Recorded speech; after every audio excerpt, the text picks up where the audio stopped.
Ok, alo em mình là ba.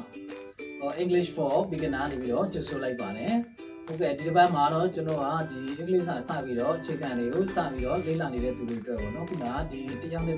tụi lo xí bên lô business cái video mà lấy số để học đi cả video nhau với video mà phải bạn đấy. Ai đó đi yang để tụi video bố mà anh biểu ra rồi sa video nó sẽ lo xí nó mình nãy bài xí nó good morning nó. Bilo shi daily base ဆိုရင် good afternoon เนาะညနေပဲတွေညဘက်တွေစတွေ့မှာနှုတ်ဆက်တယ်ဆိုလို့ရှိရင်เนาะ good evening လို့ပြောရတယ်အဲ့တော့တစ်ဖက်လူကလည်းအဲ့လိုပြောလာမှာဆိုလို့ရှိရင်ကိုကလည်းเนาะမနေ့ပိုင်းဆိုရင် good morning ဆိုလဲ morning เนาะအဲ့လိုမျိုးတစ်လုံးတည်းပြောလိုက်လည်းရတယ်เนาะနောက်ပြီးမှသာကိုယ့်ရဲ့နာမည်ကိုစာပြီးတော့မိတ်ဆက်မှာပေါ့เนาะအဲ့ဒီနာမည်မိတ်ဆက်မယ်ဆိုလို့ရှိရင်အဲ့တော့နောက်ခုန I'm ဘယ်သူဆိုပြီးတော့ခုနမယ်ခုနJack လို့ပဲထားလိုက်เนาะ I'm Jack เนาะအဲ့လိုမျိုး I'm Davidနော်လို့မယ်မြန်မာနာမည်ဆိုလဲ am ကြော့ကြော့ပေါ့နော် am ကြော့ကြော့အပြီးမှတင်းနာမည်ရောဘယ်လိုခေါ်လဲလို့ပြောရင်တော့ nu လို့ပြောလိုက်လို့ရပဲနော် nu လို့ပြောလိုက်ရင်ရပါတယ်တကယ်လို့ what's your name လို့ပြောရင်လည်းရတော့ရတာပေါ့လေဒါပေမဲ့ခုနာမည်မိတ်ဆက်ပြီးလို့ရှိရင် am David နော် nu နော်တင်းရဲ့နာမည်ကဘယ်လိုခေါ်လဲနော်အဲဆိုရင်သူတစ်ဖက်လူကလည်းနော်ကိုနာမည်ကိုသူ့နာမည်ကိုပြန်ပြောမှာပေါ့နော်အဲဆိုရင်တစ်ဖက်လူကလည်းသူ့နာမည်ကိုပြန်ပြောမှာနော်အဲ့ဒီကြရင်တော့ဘာလဲဆိုရင်နောက်တစ်ချက်ကခုနတွေးရတာဝမ်းသာပါနော်ဝမ်းသာပါတယ်ဆိုတဲ့ဟာကိုပြောလို့ရှိရင် nice to meet you လို့ပြောနော်အဲ့တော့တစ်ဖက်လူကလည်းကိုယ်အဲ့လိုမျိုးလာပြောသိဖြစ်စေကိုယ်ကလည်းအဲ့လိုတော့ပြောရင်လို့ရှိရင်ဘယ်လိုပြန်ပြောရလဲဆိုတော့ nice to meet you too နော်ကျွန်တော်လည်းပဲတွေးရတာဝမ်းသာပါတယ်အဲ့တော့ဘယ်လိုပြောရလဲဆိုရင် nice to meet you တွေးရတာဝမ်းသာပါတယ်နော်တကယ်လည်းနော်ကိုယ်ကနေပြန်ဖြေမယ်ဆိုရင်ဘယ်လိုပြောမလဲ nice to meet you too လို့ပြောတာနော်ပြီးမှနော်ဘာပြောလဲဆိုရင်အခုဒါနေကောင်းလားတို့ဘာလို့မေးရင်တော့ဘယ်လိုလဲပေါ့နော်အဲ့လိုပြောရင်တော့နော်ပုံမှန်အပြင်ပြောတာနော် how are you နော် how are you နော်အဲ့လိုပြောတာနော်အဲ့တော့ကောင်းပါတယ်နော်ကောင်းလို့ဆိုရင်တော့ကောင်းတာကြတော့ good လို့ဒီလိုတွေပြောရင်ရတယ်အဲ့လိုမေးတော့ I'm good နော်အပြီးမှမင်းရောဆိုရင်တော့ and you အဲ့လိုပြောလဲရတယ်အဲ့လိုမေးရင်တော့ခုနနောက်တစ်မျိုးဘယ်လိုပြောလို့ရလဲဆိုရင် what about you တင်ရအောင်ဘယ်လိုလဲနော်ဒီကောင်းရဲ့လားအဆင်ပြေရဲ့လားနော်အဲ့လိုမျိုးသဘောပေါ့နော်နော်အဲ့တော့နောက်တစ်ခုကခုနဒီတယောက်နဲ့တယောက်တွေးလို့ရှိရင်ဘယ်နိုင်ငံကလဲဘယ်ကလဲဆိုတဲ့ဟာလဲပေးတတ်တယ်နော်ပုံမှန်အဖြစ်အဲ့တော့ဘယ်နိုင်ငံကလဲဘယ်ကလဲဆိုရင်ဘယ်လိုပြောလဲဆိုရင် where are you from နော်အဲ့တော့သင်ဘယ်ကလဲနော်အဲ့တော့မင်းဘယ်ကလဲဆိုရင်ဘယ်လိုပြောလဲ where are you from အဲ့တော့အဲ့မှာမာသူကနော်ပြန်ပြီးတော့ပြောမယ်ဆိုရင်တော့ဘယ်လိုပြောလဲ I'm from Myanmar နော်မြန်မာလို့ပြောလဲရတယ်တကယ်လို့နော်တခြားနိုင်ငံလို့ဆိုတော့ I'm from the US နော်အဲ့လိုမျိုး I'm from Japanအဲ့လိုမျိုး I'm from the UK မျိုးပြောမှာနော်အဲ့လိုမျိုး I'm from the Europe ရနော်အဲ့တော့ပြောမှဆိုလို့ရှိရင်တော့ခုနနော်ဘယ်ကလဲဆိုရင်ဘယ်လိုမေးရလဲ where are you from နော်ပုံမှန်အပြည့်ပြောရတော့ where you from ပေါ့နော်အပြီးမှဘယ်ကလဲဆိုတဲ့ဟာကိုပြန်ပြီးတော့ဖြေမယ်ဆိုရင် I'm from နော်ဘယ်ကပေါ့လေနော်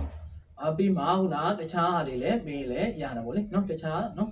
ကိုနဲ့ပြောချင်နော်ဒီစကားပေါ်မှာဘာလို့လုပ်လဲတို့ဘာလို့ပြောရင်လဲရတယ်အခုအဲ့ဆိုလို့ရှိရင်နောက်တစ်ခုကဘာလဲ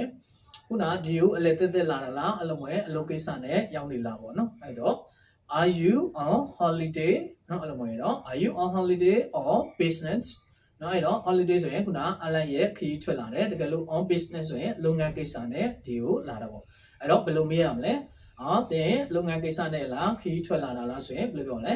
are you on business အဲ့လိုမျိုးတော့ဘယ်လိုပြောလဲ are you on holiday နော်အဲ့တော့အလန်ရဲ့ခရီးထွက်လာတာလားနော်အဲ့တော့ကျွန်တော်ကဒီကိုအလန်ရဲ့ခရီးထွက်လာတယ်လာလေတာပေါ့နော် I'm on ဘာပြောမလဲ holiday နော်တကယ်လို့လုပ်ငန်းကိစ္စနဲ့လာတယ်အဲ့လိုပြောမယ်ဆိုရင်တော့ဘယ်လိုပြောရမှာလဲ I'm on business နော်အဲ့လိုပြောလို့ရတယ်နော်အဲ့တော့နော်ပြောစရာရှိတာလေဟိုဒီပြောပြီးလို့ရှိရင်တော့နော်တခြားလေပြောစရာမရှိတော့ဆိုရင်တော့နောက်ခုနနောက်မှတွေးမယ်တို့ဘာလို့ပေါ့နော်အဲ့တော့နောက်မှတွေးမယ်ဆိုရင်ဘယ်လိုပြောရလဲတွေးတယ်ဆိုတော့ see ပေါ့နော်ပြီးမှနင်းကိုthinkကိုဆိုရင် you လို့ပြောရမယ်အဲ့တော့နောက်မှတွေးမယ်ဆိုရင်ဘယ်လိုပြောလဲ see you later နော်နောက်မှတွေးမယ်နော်အဲ့မှာတော့ပြောလို့ရတာတွေအများကြီးပေါ့လေနော်အဲ့တော့ထပ်တွေးကြအောင်မယ် see you again နော်အဲ့လိုမျိုးလေတလုံးတည်းတူပြောရင်လည်းရတယ် see you နော်အဲ့လိုဆိုရင်လည်းရနော်အမျိုးမျိုးပေါ့နော်အမေကိုနဲ့တွေ့နေကြလို့မနေ့ပြန်တွေ့မယ်လို့ဘာလို့ပြောရင်တော့ဘယ်လိုပြောလို့ရလဲဆိုရင် see you tomorrow နော်နောက်တစ်ချိန်ထပ်တွေ့ဦးမယ်ဘယ်လိုပြောလဲ see you next time နော်ပြောမှဆိုတာအများကြီးရှိတယ်နောက်ပြီးမှအဲ့လိုပြောပြီးလို့ရှိရင်တော့စကားပြောရတာကောင်းတယ်နော်အဲ့လိုပြောလို့လည်းရတယ်ဘယ်လိုပြောလို့ရလဲဆိုရင်နှုတ်ဆက်တဲ့အခါမှာအဲ့ဟာလေးတွေလည်းပြောလို့ရတယ် nice to talk to you နော်အဲ့တော့ဆက်စားခြင်းမှာပြောတာဆက်စားတွေ့မှာတော့ဘယ်လိုပြောလဲဆိုရင် nice to meet you နော်အဲ့မှာကျတော့တွေ့ရတာဝမ်းသာပါတယ်အခုကျတော့စုံတွေ့ရတာစကားပြောရတာကောင်းတယ်ဆိုတော့နော် nice to talk to you ပေါ့နော် talk ဆိုတာစကားပြောရတာပေါ့နော်အဲ့တော့ nice to talk to you ဒါနော်တယောက်နော်တယောက်နဲ့တယောက်ဒီကွက်ကွာတဲ့ချိန်မှာပြောတာပေါ့နော်ပြီးလို့ရှိရင်ခုနနော်ပြန်ပြီးတော့နှုတ်ဆက်မယ်ဆိုလို့ရှိရင်ခုနကောင်းသောနေ့လေးဖြစ်ပါစေเนาะအဲ့လိုမျိုးတွေလည်းပြောလို့ရတယ်เนาะအဲ့တော့ကောင်းသောနေ့လေးဖြစ်ပါစေဆိုတာဘယ်လိုပြောလဲဆိုရင်ကောင်းသောနေ့ဆိုတော့ good day เนาะအဲ့တော့ have နဲ့ပြောเนาะ have a good day เนาะအဲ့လိုပဲ have a great day เนาะအဲ့လိုလေးပြောလို့ရတာပေါ့เนาะဟိုတယောက်နဲ့တယောက်တော့ဘယ်လိုပြောလို့ရတယ်လဲဆိုရင် bye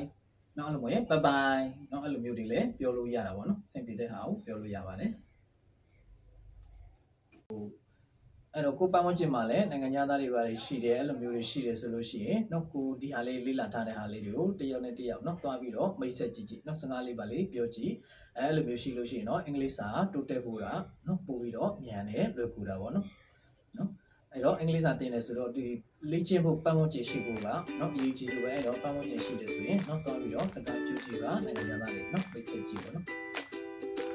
ဟုတ်ကဲ့အားလုံးပဲကျေးဇူးတင်ပါတယ်နောက်ဗီဒီယိုမှာထပ်ပြီးတော့ကြည့်ကြပါဦးမယ်